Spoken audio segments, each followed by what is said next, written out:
Mon frère, ma soeur, toi qui t'es dit, j'ai une baisse de foi, je n'ai pas envie de prier, lire le Coran ne me vient plus à l'esprit, je suis trop fatigué pour me lever au Fajr, je succombe à des péchés que j'avais délaissés, je n'ai plus le temps d'aller à la prière de vendredi.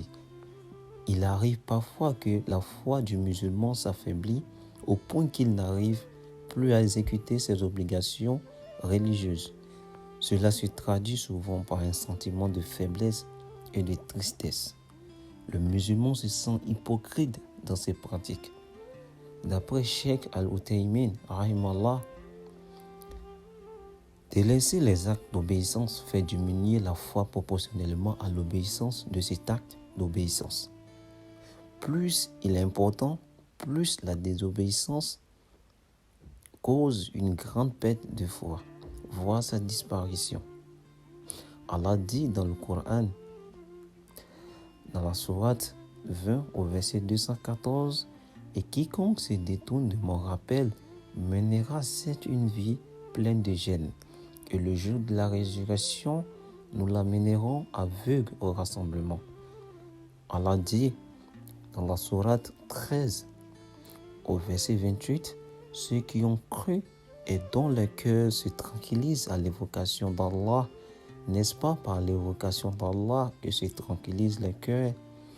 Mon frère, ma soeur, il est important de comprendre que la baisse de foi n'est pas une fatalité et qu'elle est facilement éliminable.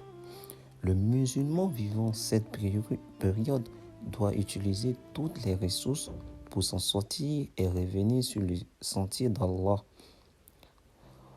Voici quelques conseils à donner pour purifier sa foi, pour revenir sur le chemin d'Allah. Le premier conseil que je vous donne, c'est de lire chaque jour quelques versets du Saint-Coran et méditer sur les paroles d'Allah. Même si vous ne savez pas lire en arabe, au moins prenez le Coran en version française et essayez de lire et méditer. S'intéresser à la vie du prophète sallallahu alayhi wa sallam est un exemple à suivre. S'entourer des personnes pieuses et éviter les mauvaises fréquentations. Être assidu et ponctuel dans les prières. Les prières en commun, de préférence dans les mosquées. Faites beaucoup d'évocations. Méditez sur notre rôle ici-bas et la vie qui nous attend dans l'au-delà. Rendre visite aux malades. Qu'Allah raffermisse notre foi, qu'il pardonne nos péchés et nos insuffisances et fasse de nous des habitants du paradis. Assalamu alaikum wa rahmatullahi wa barakatuh.